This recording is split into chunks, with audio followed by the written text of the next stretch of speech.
weksa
Ratu Agung Darawati Ratu Agung Darawati ing Dwaraka ingkang jejuluk Sang Prabu Sri Bathara Kresna rikala semana denggumun dolim galih nyipati marang swasana jagat raya jroning donya kang saya tuwa parantine katentreman datanana ing kana kene mung kebak dahuru lan gara-gara akeh wong lewa saka sesanggeman akeh wujuding wong kang nalingsir saka anggring kautaman wauta tanggap sasmita Sang Prabu Kresna kalamunta negara nedeng ketaman dayaning hakni ketaman dayaning hakni utawa dahana ana kang ngarani dayaning geni genining kamurkan genining rasa melek lan genining angkara murka tanggap Ratu Agung Darawati Prabu Kresna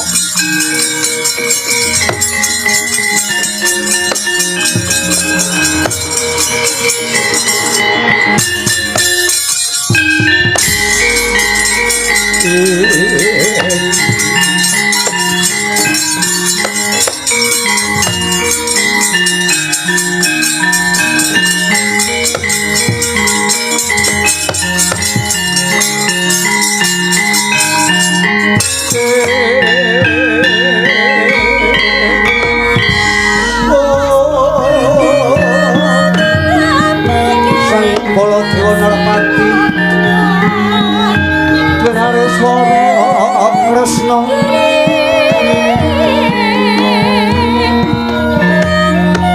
sakalangkung tresnane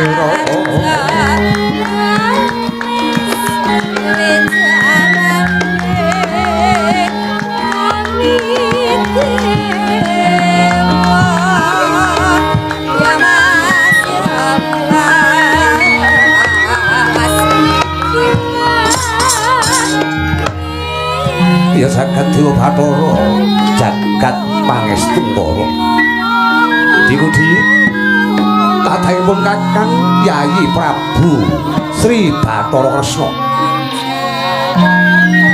wiwit pun Kakang Prapta lugune mapan ana negara Darawati dina iki mau tak waspadake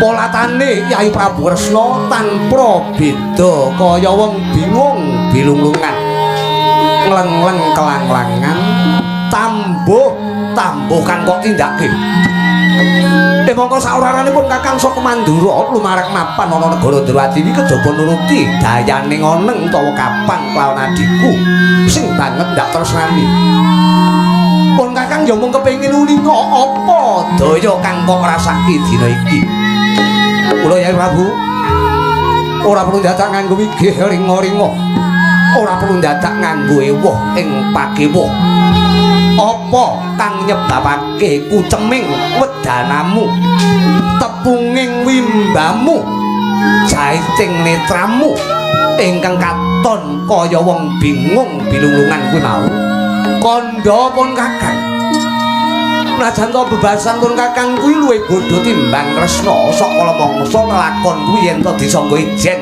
krasa abot ayo diangkat dijunjung bareng-bareng kandha yayi mbok menapa kakang bisa asem wujuding pamanggih murih lejare penggalih Yayi Prabu Koko Prabu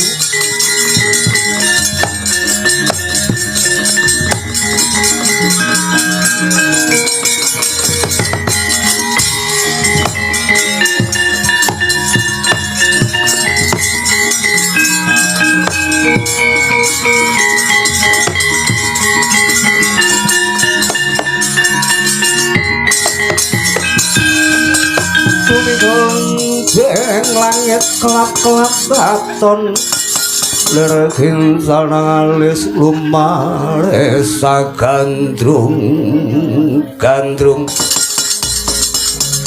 sabarang katuluk keremoyak mayek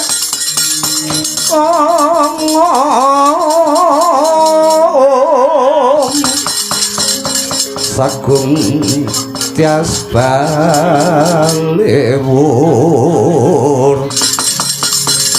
suari sumitra tanaya paranrek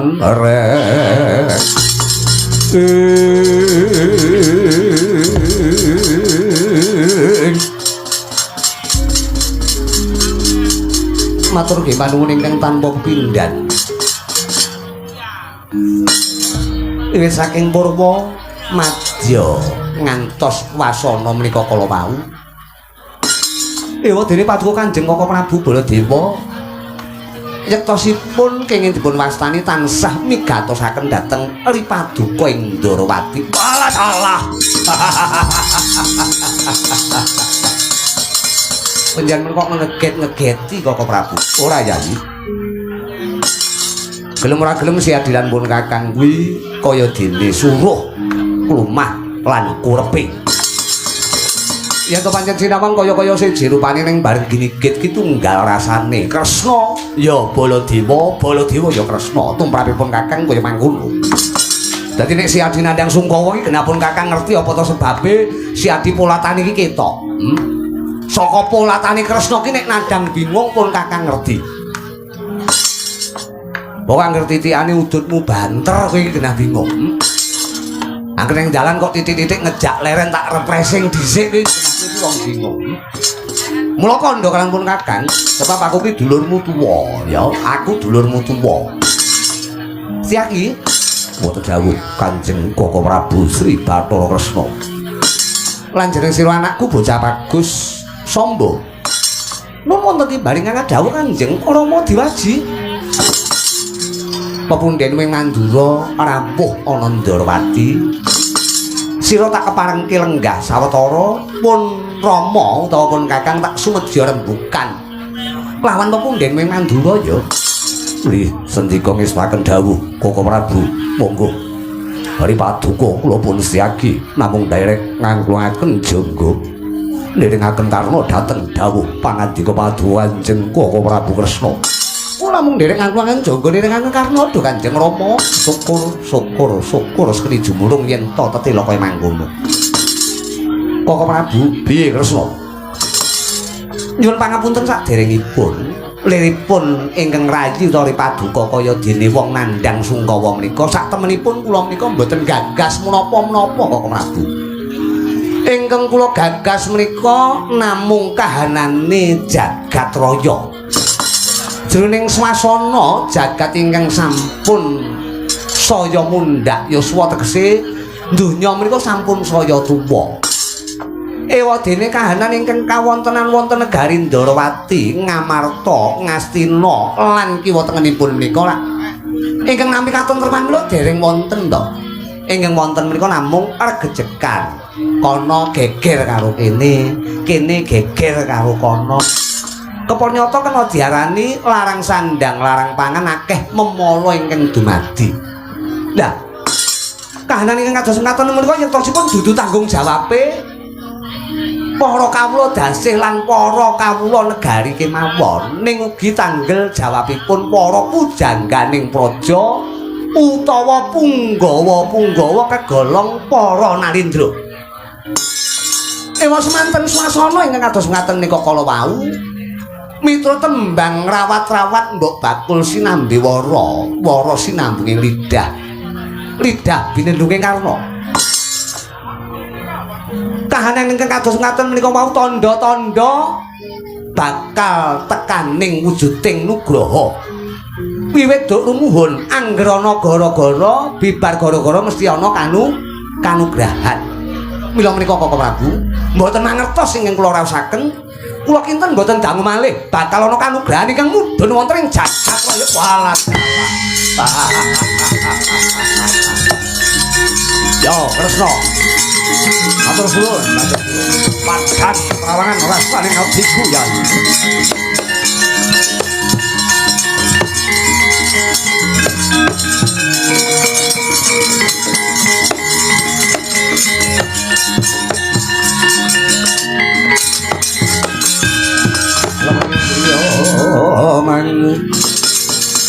mangun kong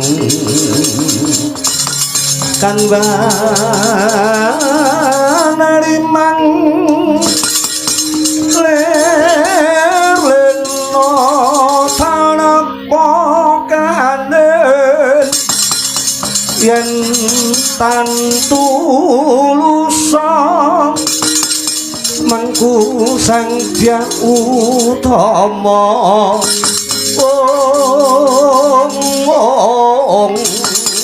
sang nata muda sang rerelapo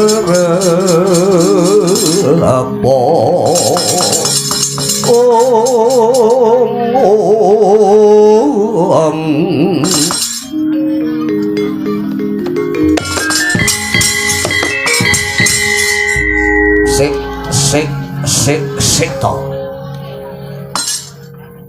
sing tarani gumunus taun jembleng sarendeng rasanipun Kakang marang si Adi iki mongko gunggung kumpule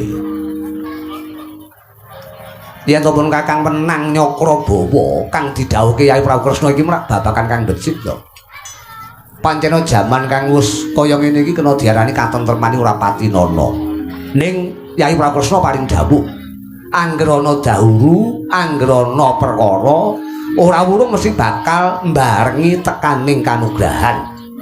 Cara ibarate menungsa urip ana alam donya kabeh kuwi nampa coba utawa uji. Sabubare diuji mesti bakal diuja apa sing dadi kekarepane. Tegese Kresna paling jauh bakal tekani nugraha. Lah iki lho. Tekani nugraha Kresna kok malah kaya wong bingung iki. Dasarmu piye? Lire piye? Kakang Prabu kemarin kula aturi paring dawuh kanthi trawansa kemawon yektosipun kanthi wontenipun babagan ingkang dadosaken menapanipun menika kala wawunipun sak boten-botenipun iki omong apa kok malah kowe iki kok ya Kakang Prabu kula aturi paring dawuh kemawon coblaka mawon perintah dhateng Setyaki budhal Kakang Prabu nyuwun pangapunten agung kula lan paduka menika cara ibarate yuswa menika saya tuwa. Kula lan paduka menika sampun kedangon oleh ngenyam wujuding kamukten. Wis kewawaken ngombe segering banyu. Wis kemareken ngrasake pahit getiring urip.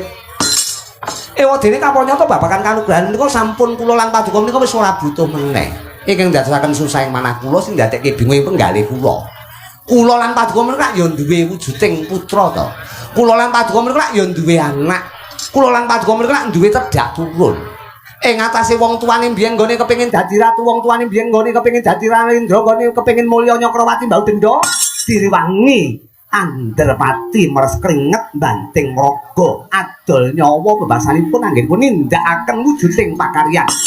Ing pengangkat supaya tembe wuri yen wis diwasa bisa manggih kamulyan. Emanipun kula menika duwe anak, kula menika duwe putra.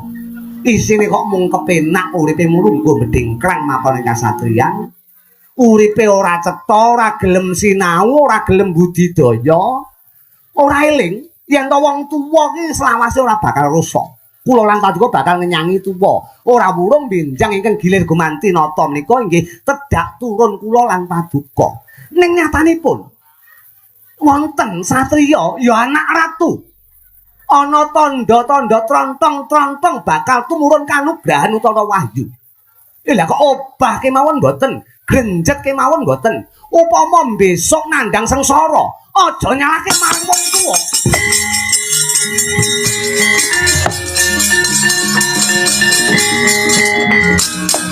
Dinodot penggawe Raden Samba Direkeng Rama. Kaya kegugah rasane kaya kasindir wujuding lelampanipun. Ya mijil brabat saking Pasuruan Agung Negara Ndorowati. Nyuwun pamit Rama. Yaki tutno Gustimu.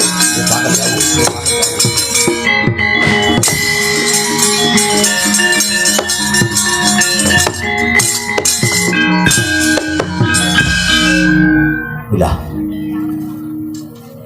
Dadi cetane nek duka iki mau ora kanggo pun Kakang, mboten kok Prabu. Kowe mung nyelengeni karo anakmu lanang kuwi mau inggih. Kula lan Paduka menika rumiyin kepengin dadi ratu kemawon direwangi sengsara urip wonten kandangan. Widara kandang. Lho lah ya, urip ning widara kandang sengsara. Wong menika kepengin pinter kudu gelem sinau, kepengin mulya ya kudu gelem budidaya. Muga-muga mawon lek mboten kula srengenge ngeten iki Samba ora mobah. Isine mung ngudut, ngopi karo kancane, ora gelem sinau babar pisan. Mongko benjang menika yen wis dewasa akeh sing kudu ditindakake kok Prabu. Oh kaya ngono Kresna. Palugon laku ning lekas. Lukita lumiting hidup.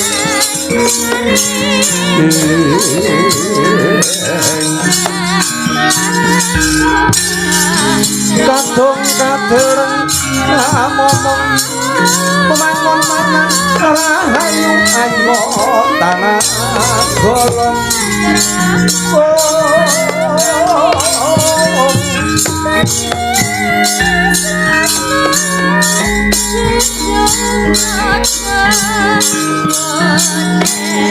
Moga kula dherekaken tuturi laku jajaripun anak kula pun Samba saking ketebian Bapak Prabu.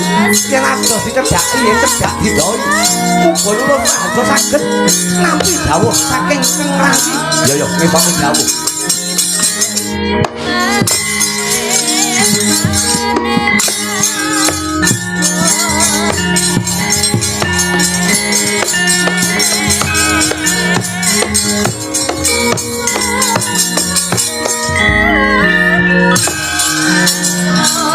Paman.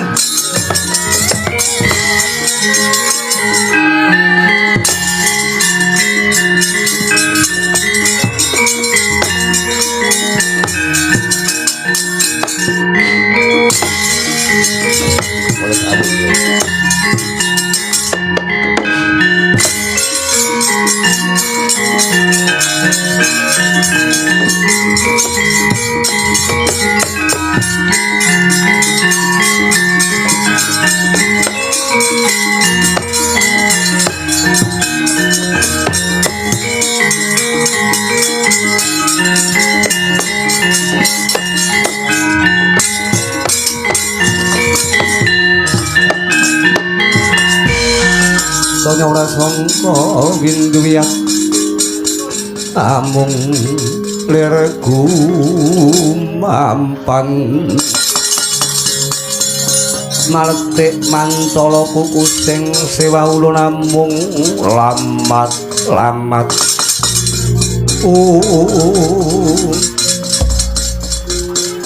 Paman Siaki wonten dawuh cara kowe dadi aku ngono piye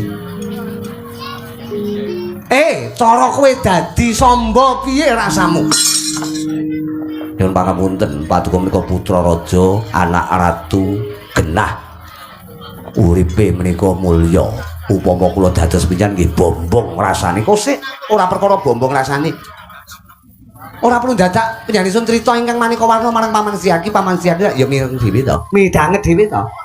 Rama Diwaji Rama Prabu Kresna. Saya tuwa laten-latenane saya angel. Didepi unjukan ora cocok ya digrujukne sing ngedepi. Dicaosi daharan ora cocok ya disempar ngono bae. Upama rembukan karo putrane ora rembukan adu arep. Mongso kala mongso nyemoni karo dadine lakon. Nggih kula aturi sabar kemawon. Kang Rama nggih kados ngaten ing tembung sak tembung dawuh sak dawuh.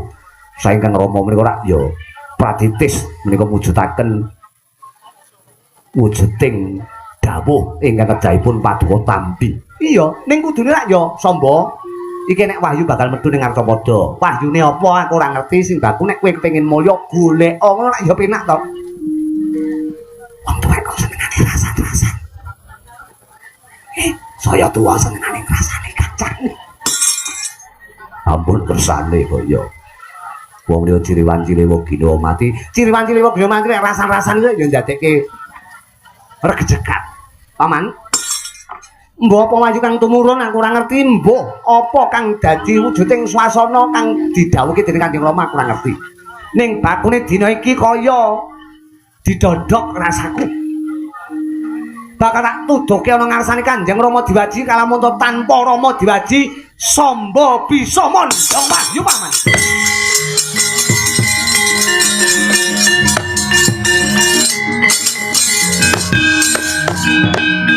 Badhe tidak dateng pundi? Golek wahyu. Lho wahyune dateng pundi? Lah ya iki lho. Lah ora genah dalane kok budal. Wong jaman-jaman wong ngedem map mau keblasuk-blasuk. Apa neh kok tanpa pituduh yakti. Paman, miturut katrangan kang ndak tampa, bakal ana wahyu kang mudhun ana ing alas. Mentau, dudu. Alas ganggo brayang mbuh wayune apa? Ayo. Ora ketang dina iki tutna laku jantan ingsun niat ingsun kepengin ngupadi dununge wahyu tak tuduhke nang ngarsane Kanjeng Rama yen to samba ya bisa mulya, samba bisa gayuh wahyu tanpa pituduhe Rama Diwaji. Kadang padha ranget dina beten besok mendemok bare.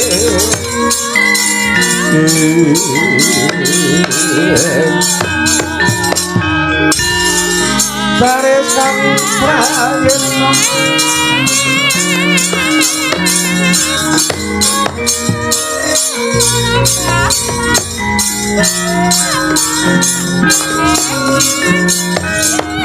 ayo srana wong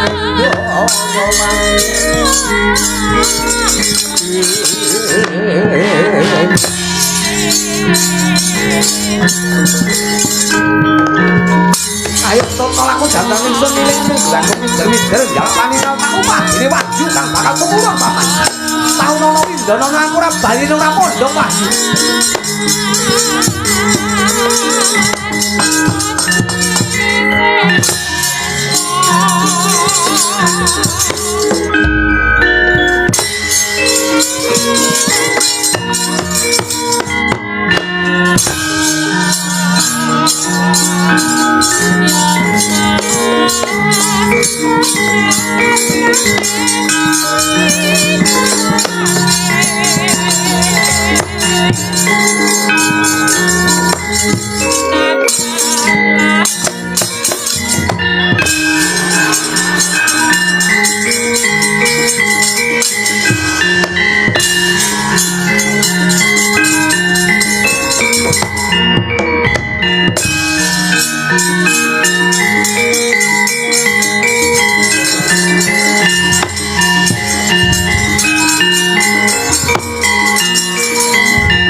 aduh Bathara Gung kang amurwa bumi mugi keparengna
Bang Bawitan rantak-rantak sumeblak soro kesan Jiwang Pradonggopati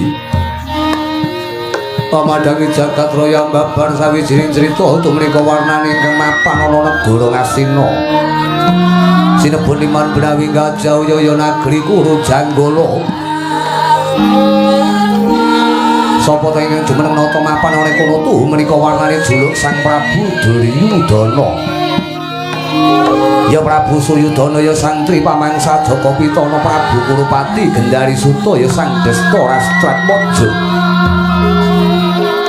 Rikala semana Sang Prabu Duryudana miyos tinanggil lenggah pinaturata pinalibet ing mendana pinatrik kang mawarna asesemekan babut pramedani sinebaran sari sari ginanda weda ing jebat kasturi kinebutan lar badak kanan kiring kongas gandane Sang Nata Prabu Duryudana dumuging pangurakan jaba kaya bisa ndaya-ndayangake pacak sujring alun-alun sira kamanungsane wentesan Hyang Prabancana ya Bathara Bayu angge jawantahing ngayap para widodara widodari sinten ingkang paling ayu tu menika warnane nggih pandhita ing pertapan Sukalima ingkang Waradayang Durna ya Sang Resi Kumbayana ya Baratwaja putra wanita kang gentur tapani gedhe subratane mateng semedine agung panembahe mila tatan muka kala Mandarina pantaraning dalu Pandhita Durna anggung sinuyutan dening para satriya utama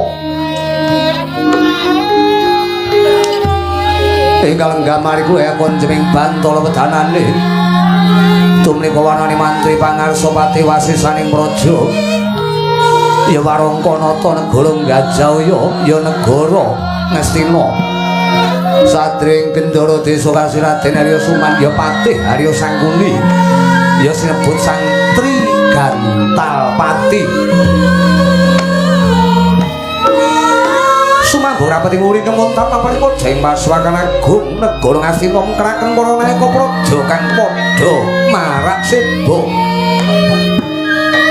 Swanira kadang kinasih Sang Nata Prabu Duryudana Satring tindhe kembang ing unggul tinalang kasih Raden Kartamarma ya Sang Paniti Praja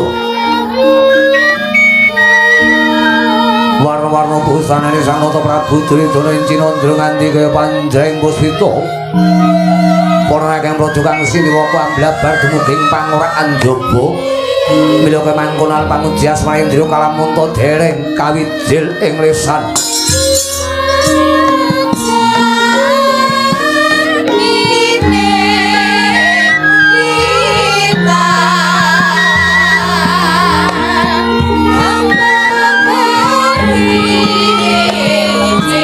yang mungkin kadung malam